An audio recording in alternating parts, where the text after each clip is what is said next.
Hello. So today I want to talk about speaking up. So I've told this story before about where I was rude to the sub girl in the sub line before.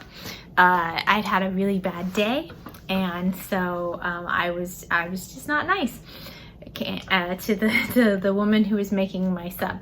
I didn't say anything mean to her. I was just like kind of short with my actions and just wasn't a kind person.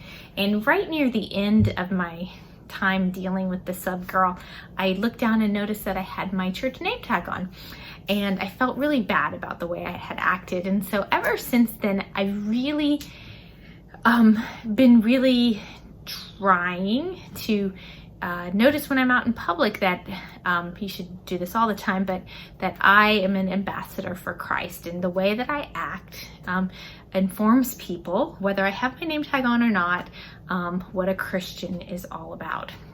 And so I try to always be the kind whenever I'm out and about, especially to people who are serving me.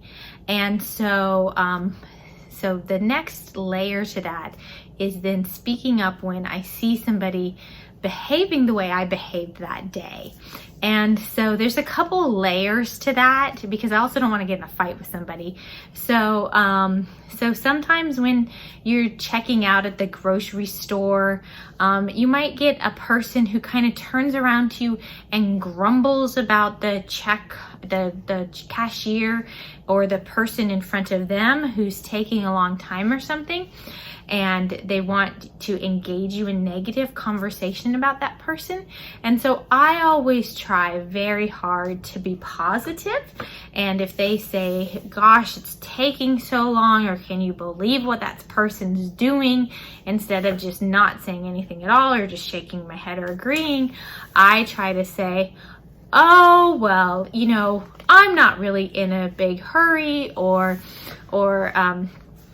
well, maybe we can spend this time getting to know each other, or, you know, maybe that person had a bad day, or I try to change it and try to change that person's mood. And then the other part of that is when I see somebody berating somebody who's serving them, if it's appropriate, I might say something to the person, but sometimes it's not a situation that I can get involved in.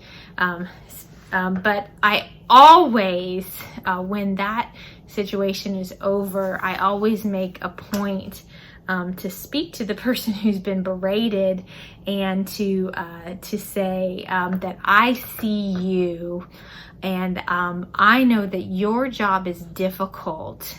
And I can see that you're doing a good job, in that you're having a rough day. And I often try to speak to the person's manager, because a lot of time I see somebody being berated, especially in the service industry, who they have not done anything wrong. They're just, the person who's berating them is having a bad day. And even if somebody's done something wrong, it doesn't make it okay for that person to be publicly humiliated in front of the whole world. And so I try to do what I can to give that person back their dignity, because it's you know, they're a human being just like everybody else, and there are ways to handle that does not involve publicly berating them. And so I try to build that person back up. So that's just my little 2 cents about speaking up, and that's what Nicodemus did here. He spoke up for Jesus and said, hey, wait, we can't judge Jesus yet. Maybe put himself on the line. So that's all I have to say today. Bye-bye.